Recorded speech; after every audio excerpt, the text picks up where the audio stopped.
She was stationed by the window when she delivered it, her voice serene as if she were inquiring about dinner plans.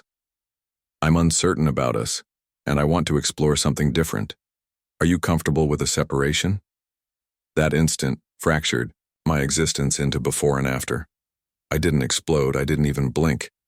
I simply gazed at her, at Emily, the woman I wed 5 years ago, now discussing our marriage like it was a streaming series she'd grown weary of mid-season. I smiled, not from acceptance, but because I finally comprehended everything. "Very well," I said, my tone steady. "Don't trouble yourself, you're already relegated to my history." I witnessed her recoil. Perfect. She wasn't anticipating that. She expected pleading, bewilderment, perhaps even tears. But not this. Not the man who'd already decoded her game. Not the man who'd already orchestrated his departure and her reckoning. You see, this didn't materialize from thin air. Weeks earlier, I'd begun detecting irregularities. Her phone, once carelessly abandoned on the counter, was now face down constantly. Passwords altered, smiles that failed to illuminate her eyes, showers immediately upon returning home. And that fragrance. Dear God, that perfume. She never adorned it unless we ventured somewhere extraordinary. Now she emanated like a boutique every time she departed for yoga. I executed what any man with intuition and a deteriorating heart would. I observed, I monitored, and I documented. That Thursday, I pursued her, not disguised or concealed behind vehicles. I wasn't masquerading as a detective. I simply positioned myself 2 spaces from the Lexus she claimed belonged to a colleague. I observed her giggle and toss her hair while he graciously opened her door. His hand discovered her lower back like it had established residency there. They entered a wine establishment. I remained, waited, captured images, transmitted one to my device so I could scrutinize it when doubt attempted to resurface. It never did back in that chamber by the window when she requested a separation. I realized she desired me to simplify things for her. She lacked the courage to declare, "I've been involved with someone else." She craved freedom without culpability. But guilt was the present I had prepared for her, and vengeance, that was the ribbon on top. Before I departed that house, our house, I accessed the safe she was unaware I possessed, modified the combination, removed my name from joint accounts, suspended the credit card she utilized, and transferred the vehicle title to my brother. I abandoned her with a mattress and the memory of who I once was. And on the kitchen island, where she once left notes saying, "Gone to Pilates," I left her something superior. A printed photograph of her and the Lexus gentleman, time-stamped with an adhesive note. It read, "Explore something new, like honesty. The next 24 hours will be hell for you. I guaranteed it." And as I stepped into the darkness, liberated, furious, and more alert than I'd felt in months, I knew this narrative wasn't concluded. It was just commencing. The morning after my exodus, I anticipated silence. Instead, I awakened to 19 missed calls, 5 voicemails, and a text from Emily that simply read, "Can we discuss?" Oh, now she desired conversation. I didn't respond. I allowed her to marinate in it. The silence let it infiltrate her chest and accumulate pressure like an explosive awaiting detonation.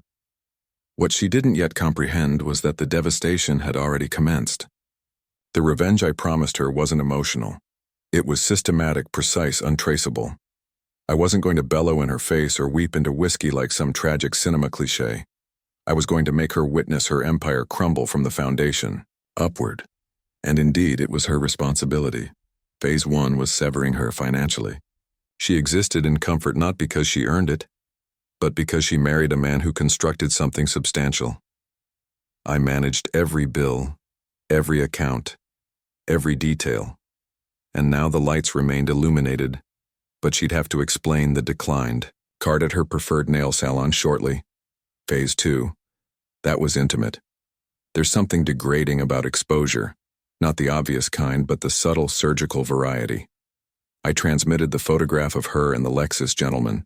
His identity, I later discovered, was Travis Marks, a regional manager of some fitness chain, to a private folder I shared with only 3 individuals: her sister, her closest friend, and her supervisor. No words, no explanations, just truth. She enjoyed playing pretend. I preferred facts. Later that day, I received a text from her sister, Megan. I always harbored suspicions about her. I'm so sorry. Her closest friend, Jenna, didn't reply. But I heard from a mutual acquaintance that they'd ceased communication. One domino tumbled, but what struck hardest was what arrived from her supervisor, Sandra. Thank you for this. We've had issues with workplace boundaries lately. I'll address it. Translation. Travis was about to experience a very unpleasant week. Still, Emily continued calling. I blocked her number. She switched to email. The subject line of her final message read, "You didn't have to be heartless." Heartless? She betrayed, deceived, played house with me while playing romance with someone else. And I was heartless for revealing to the world who she truly was. I stared at the screen, my hands steady, heart like granite. Then I did something unexpected. I clicked reply. I was compassionate for too long. You mistook silence for weakness. That was your error. Then I hit send, and in that moment I realized something chilling. I wasn't sorrowful. Not yet. I wasn't shattered or drowning in memories. I wasn't listening to our songs or staring at photographs of better days. I was focused, sharp, and more than anything, I was prepared because the emotional collapse hadn't arrived yet. But it would, and when it did, I knew it was going to incinerate. 2 days after I vanished from her existence, Emily appeared at my office. I was in a meeting when my assistant Lena knocked softly and whispered, "There's a woman in the lobby refusing to depart. She claims she's your wife." I didn't lift my gaze from my notes. Tell her I no longer possess a wife. 5 minutes later, Lena returned, eyes widened. She's weeping now. She says she just needs 5 minutes. Of course she did. They always desire 5 minutes when the walls close in. I walked out, not because I owed her anything, but because I wanted to witness her face when she realized the game was finished. In the lobby, eyes crimson, makeup smeared, an expensive coat hanging off her like it didn't want to be there either. When she saw me, her expression shifted from desperation to rehearsed heartbreak. "Daniel," she began, voice trembling. "Can we please go somewhere private?" "No," I said, arms crossed. "This is private enough." People in the lobby were observing. I didn't care. Let her feel the same exposure she made me endure. "I made an error," she said. "I got confused. You were always so busy, so focused on your work." There it was, the twist, the shifting of blame. "So you opened your legs for a personal trainer?" I asked flatly. Her face shattered. She didn't expect that tone. Not from me. "You don't understand what I was experiencing," she snapped.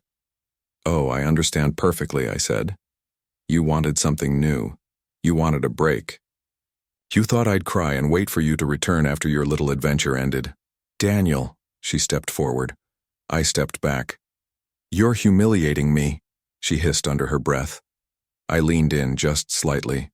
"No, Emily. You accomplished that. All by yourself. I'm just the mirror." She stood there frozen, breath shallow, hands clenching. Then she said the words that made my blood boil. "I never intended to hurt you." I laughed, a deep, cold laugh that turned heads. "You didn't intend to hurt me. You scheduled it, Emily. You made time for it between your fake yoga classes and your business meetings." Her face crumbled. I could see her realizing this wasn't a movie. I wasn't a character who'd forgive her with some cheesy monologue and a tearful embrace. I was finished. "Goodbye, Emily," I said, already turning away. "Wait, can't we just discuss this through like adults?" she begged. "We're not adults," I replied without looking back. "Adults don't cheat and lie. Children do, and I'm not raising one." As the elevator doors closed behind me, I watched her one last time through the glass, lost, alone, and finally, completely powerless. The silence that followed was exquisite. No more fabricated smiles over dinner. No more walking on eggshells. No more pretending I didn't notice her checking her phone every 3 minutes like it was oxygen. Emily was finally expelled from my world, and watching her attempt to crawl back was almost poetic. By the end of the week, I started receiving messages from people I hadn't heard from in months, friends, acquaintances, even people I barely remembered, from college. Turns out Emily had started doing what cheaters do best, rewriting history. She was telling everyone I was cold, that I was distant, that she didn't feel seen. And Travis? According to her version, he was a mistake, a moment of weakness. But I had receipts, literal ones, screenshots, emails, hotel confirmations. And I wasn't afraid to let the truth speak for itself. I never posted anything public. That would be too easy, too loud. Instead, I started answering questions with calm, cold precision. Hey man, Emily told me you two just grew apart. No, she grew legs and spent them with her coworker in 3 different hotels. I heard you were working all the time and neglected her. She had a luxury apartment, full access to our accounts, and free weekends while I built a business that paid for everything. But I guess loyalty wasn't part of her subscription plan. Bit by bit, her mask shattered. Megan, her sister, sent me a message. She's spiraling. Tried to guilt Dad into giving her money. He said no. She's moving in with a friend. Jenna, her former best friend, is gone. Blocked her. Apparently, even she had a line Emily crossed. The only person still by Emily's side was Travis until he wasn't. I got a call from Sandra, her boss, a week later. Daniel, I thought you should know Travis was let go. Conflict of interest. And Emily? Well, she's on unpaid leave. HR's investigating complaints. The universe has a way of evening the score when you don't intervene. One night just after midnight, I got a voicemail. It was Emily, drunk or broken, probably both. Her voice was low and shaky. I thought I had more time. I thought you'd always be there. I made a mistake. I miss you, Daniel. I didn't reply. Didn't need to. She'd finally felt the weight of what she threw away, and all I had to do was nothing. I laid in bed that night, staring at the ceiling, wondering how someone could live 2 lives for so long and expect both of them to survive. The mask cracked, the show ended, and now, for the first time, I was the one watching her fall apart from a safe, silent distance. A strange calm settled in after the dust. It's odd how peace feels foreign after months of chaos. I didn't hear her voice anymore. No fake apologies, no guilt-laced pleas. The apartment felt bigger without her perfume in the air, her shoes by the door, or her lies bouncing off the walls. And I liked it that way. But something still gnawed at me late at night, not love, not longing. It was the echo of betrayal, like standing in an empty theater long after the play is over, still haunted by the lines you didn't expect. I went through old photos once, not to reminisce, but to study, to understand. Her smile looked real in those early days, so real it made me question whether I imagined it all. Maybe, just maybe, there was a time she actually loved me, or at least tried to, but then I'd spot it. Small things. A smirk too practiced, a hand not fully touching mine, her eyes never truly looking into the camera. She was always performing someone, just never the person I needed. And I wasn't innocent either. I wasn't perfect. I worked long hours, buried myself in goals, in building a life for us, not realizing she was quietly building an escape route. Still, that didn't excuse her. You don't burn the house down because someone was late to dinner. The first time I went to a bar alone after everything, I sat at the end and watched people, laughter, flirting. Everything felt fake, like I could see through every smile. Then, a woman slid onto the stool beside me. She was tall, elegant, and had that same confident laugh Emily once had. She introduced herself. Chloe asked what I did, and told me she was a graphic designer. We talked for 30 minutes. She was smart, funny, sharp-eyed. But when she leaned closer and asked, "So, anyone still in your life?" I smiled, finished my drink, and said, "No, just the right kind of silence." Then I paid my tab and left. I wasn't ready. Not yet. Maybe not for a while. And the truth is, I wasn't sure I wanted anyone new. I wasn't scared of being alone anymore, because alone didn't lie to me. Alone didn't smell like another man's cologne at 10 p.m. Alone didn't ask for space while holding someone else's hand under the table. I began sleeping better, eating better, waking up with a strange lightness in my chest. And for the first time in what felt like years, I looked in the mirror and didn't see a man trying to fix something broken. I saw a man building something, new without her, without lies, without pain. Just me. And that was enough. A month passed. No more voicemails, no new emails. Emily had finally disappeared from my direct life, but not from the whispers of people who couldn't help themselves. Did you hear she moved back in with her parents? Travis dumped her. Word is he ghosted after losing his job. She's been trying to get into influencer stuff. It's not working. I didn't gloat. I didn't need to. The universe was already doing the work. I started running in the mornings again, not for fitness, for control. Each step, each mile reminded me I was alive outside of her.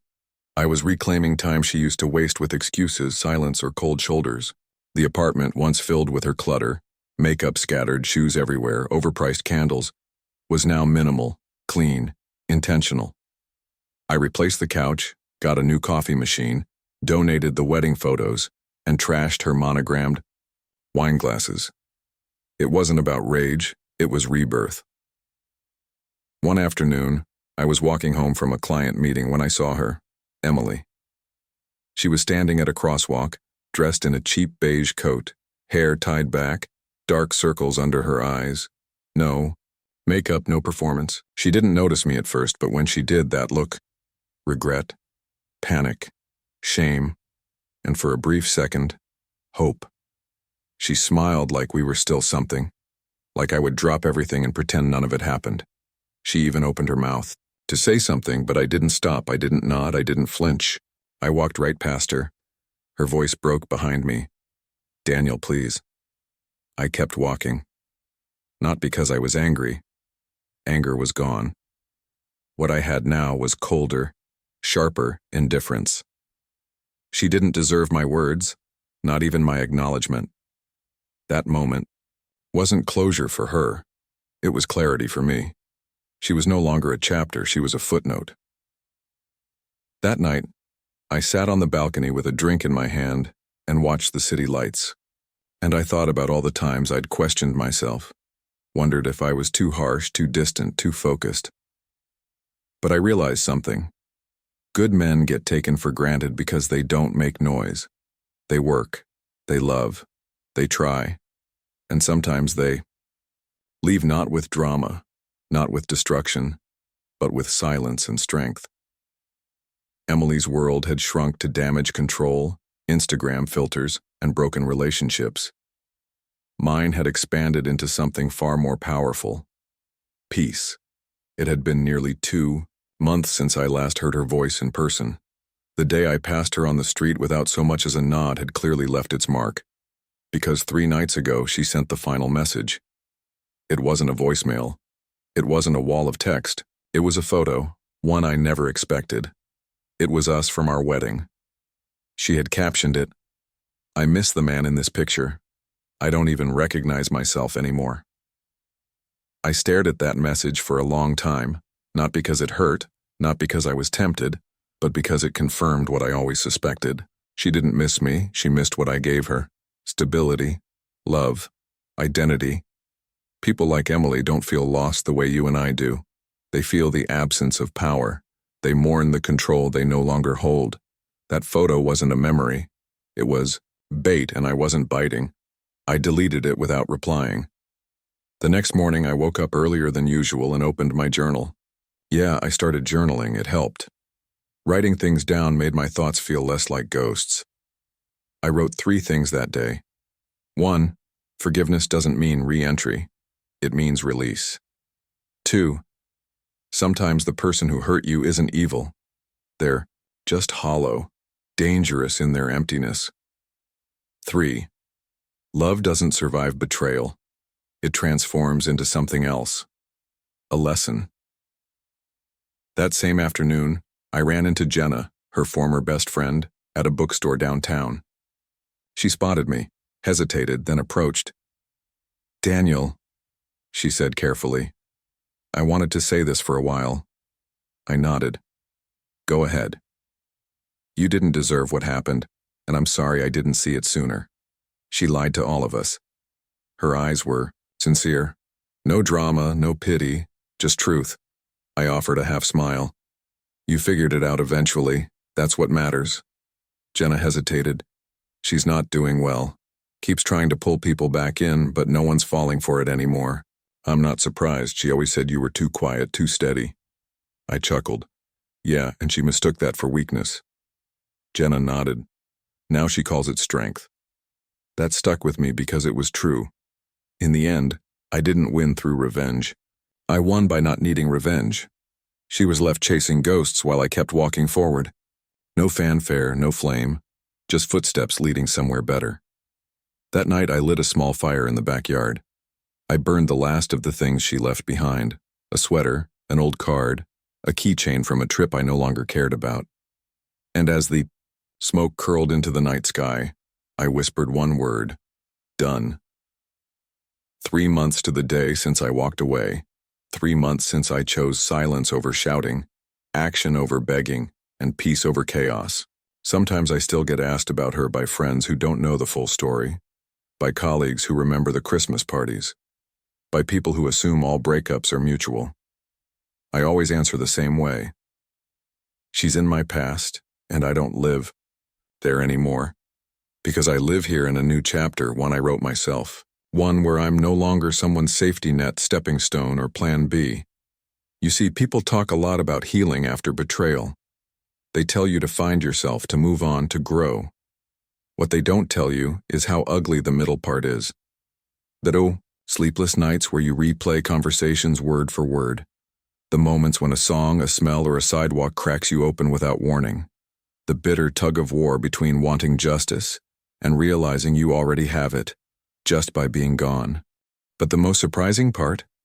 You come out of it sharper, stronger, not colder but more aware. You learn to read eyes instead of words. You learn that love without respect is just manipulation in a prettier dress. You learn that being a good man in a world of distractions and dishonesty doesn't make you weak, it makes you rare. And most importantly, you learn when to walk away. Not in anger, not in revenge, but in power. Emily taught me that, not through her apologies, not through her tears, but through the hole she left behind, the one I filled with discipline, growth, and self-respect.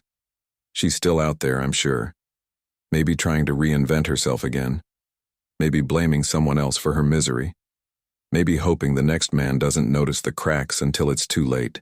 But that's not my story anymore. My story is quieter now, simpler. It's early mornings with coffee and music. It's dinners with friends who know the real me. It's saying no to chaos and yes to peace. And if I could leave one message for every man reading this, every man who's been lied to, manipulated, cheated on, broken down, it's this. You don't have to burn everything to rise. You just have to walk away and never look back. Let her feel the silence. Let her face the emptiness. Let her wonder why you didn't explode. And when she finally realizes what she lost, make sure you're already too far ahead to hear her scream. This was my story, not of heartbreak, but of becoming.